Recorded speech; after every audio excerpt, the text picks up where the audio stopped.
initially expected to have women come who were perhaps older, who were looking to do something in a different stage of their life. But I realized that women at many different ages and stages of their life have that sense of they may just not even be happy with where they are. They realize that what they're doing isn't really fulfilling them. It isn't giving them the kind of life and sense of purpose that they want. So it's always great to have different age groups and people from different backgrounds in the group that share. And what is very interesting is everybody has a story to tell. Everybody has their own challenges, their own issues. And what I love about facilitating retreats is that it's a little more intimate setting than, a seminar or a workshop or something like that, where people, especially, and I do predominantly weekend retreats these days, people relax a little bit, they let go a little bit, they do more sharing. It's an opportunity for some emotional release if that's needed in a trusting, safe environment. And sometimes we have to, the word retreat means pulling back. Sometimes we have to pull back from our everyday life and go out to an event like that, regardless of who's offering it, just to really step away from our everyday routine, to be able to be alone with our thoughts and hear other people's story, to give us a sense of what's not working and what we still need to work on going forward. It's hard to do that when you're engaged every day with your to-do list and your responsibilities and your routine and everything else that you're going through. So it's good to retreat periodically. Well, that's interesting, yeah, because I agree. I think, first of all, that because when I talk about things for women 50 plus, I'm amazed how many women in their 20s and 30s and 40s are going through the exact same things, maybe in a different way, but they're still going through the same things. And then, as you say, when you verbalize it and you put it out there and people start to listen and you become more aware at the same time. But you also started writing these books. So what made you decide to become a writer? And now you're writing for Dr. Oz. I mean, tell us about that. Yeah. Well, I'll start by telling you, Gail, that writing is one thing I was absolutely convinced I could never do a number of years ago. And I love to share that story. People find that hard to believe because I'm an author and a columnist today and written a lot of articles. But even when I started this business, I thought, well, maybe I can master this speaking thing, but writing, I'm definitely never going to be able to do that. I don't have it in me. I'm not one of those people who was journaling since I was 12 years old or took creative writing or any of that. I was intimidated by writing. I wanted nothing to do with it. However, when I became an educator and starting my business and I was getting out there in the world, people started to say to me, well, what have you had published? They weren't saying, have you published anything? They were saying, what have you had published? So I realized there was an expectation when I was out there speaking and training that I should be writing something. And I thought, oh my gosh, that's really frightening. I'm going to have to try to learn how to write. And I learned by going to the library. I did read some books on how to write articles. I looked online and looked in publications to see how articles were written. I looked at how they started, how they ended, how the body of the article was put together, even the snappy language that people use for titles. In other words, I embarked on a course of self-study in article writing. There is a whole art and a science to it, which I didn't realize. I thought once that you're either a writer or you're not a writer. You're either good at writing or you're not good at writing, but it's absolutely not that simple. Anybody can learn how to write well, and I'm a perfect example. So I started writing some very short, simple articles. I looked for low-risk places to publish them. And when I say low risk, I mean the newsletter of a small local chapter of a professional association I belong to, for example. And the association newsletter editors are usually desperate for content, which is great for those of us that are trying to start our writing.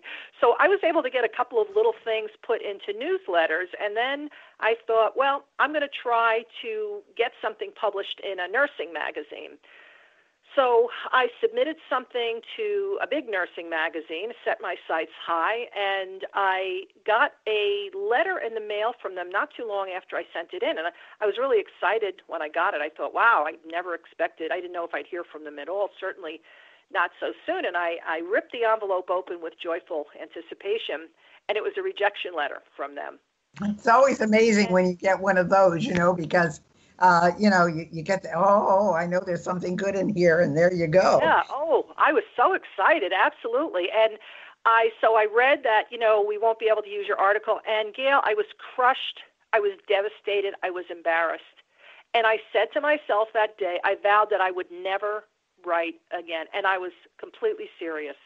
Mm. But after about a week passed, I picked up the letter and read it through again. And it was indeed a rejection letter, but the editor had been very kind she had included my article in the envelope, and she had marked it up and gave me some suggestions on how to improve it. This is irrelevant, need to hear more about this, need a stronger opening. And as I said, I'm grateful to her to this day for taking the time to do that. So that's when I began to make actually more of a study of writing. And the internet was just getting more popular. There were more opportunities to microblog or write short posts in response to somebody, which got me, the internet is really what got me into the habit of writing.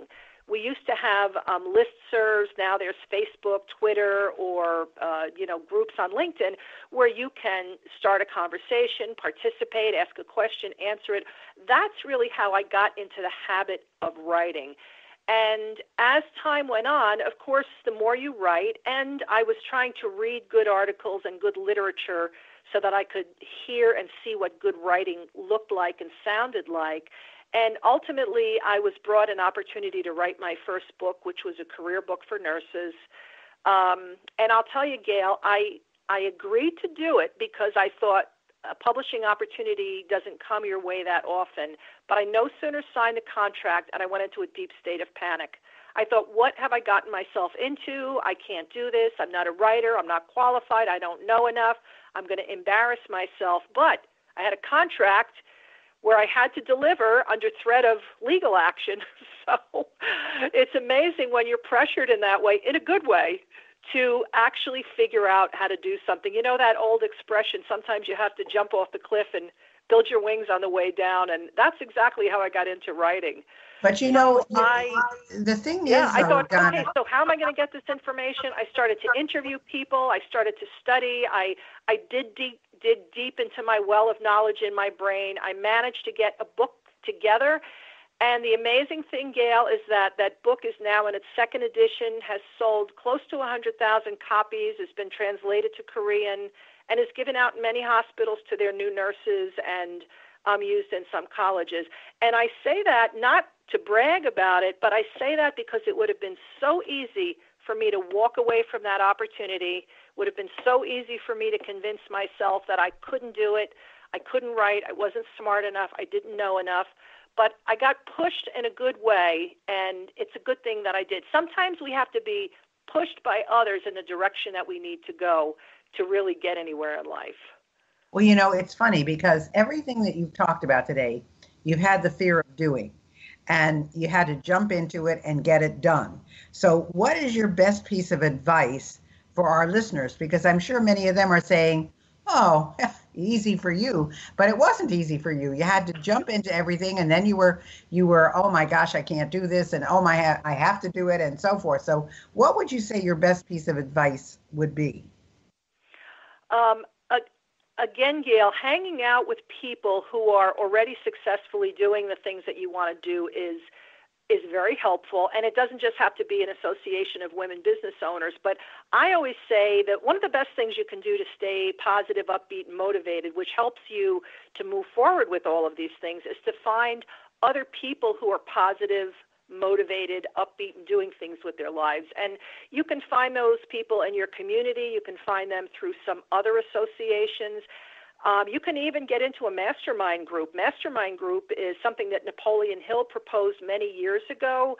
The concept's been popular in business for a long time, but many women are starting mastermind groups today where maybe 5 or 6 women get together on a monthly basis and each bring their goals, their challenges, share their rewards, but they get ideas and support from other women in that circle.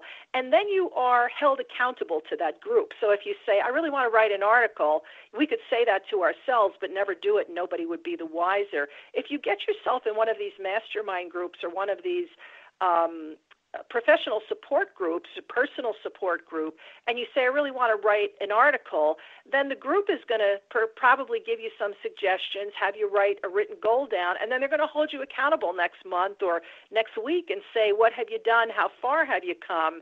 So it's good to get other people in a small group who are working with you to help to propel you forward. Well, I agree. I run a mastermind for not-for-profits. I have people like Habitat for Humanity in there, Girl Scouts. I mean, I have 11 women in there, and they're fabulous. So I totally agree with you on that. Well, we only have a couple of minutes left. So, in fact, we have about 1 minute left. So let's give our listeners where they can find you. How can they get in touch with you?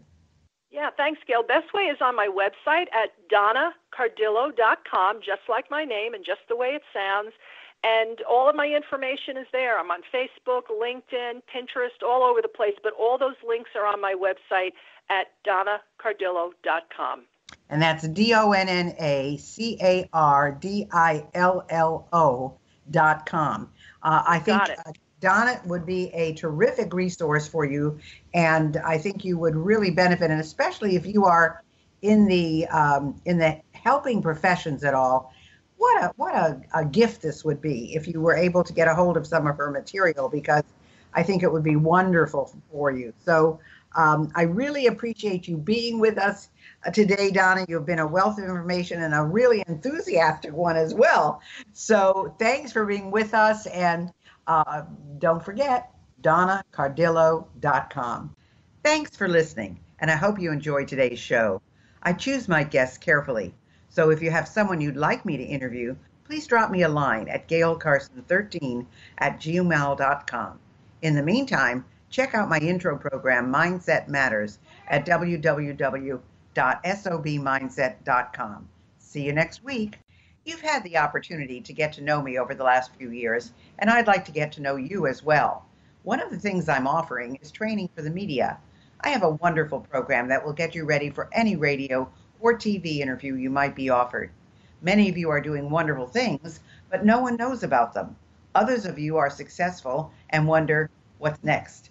Whether you're in a business or have a special cause or a specific event you're promoting, media can help, and I can help you master your message so you can master the media. If this sounds interesting to you, email me at gailcarson13@gmail.com with media training in the subject line. I promise I will be in touch.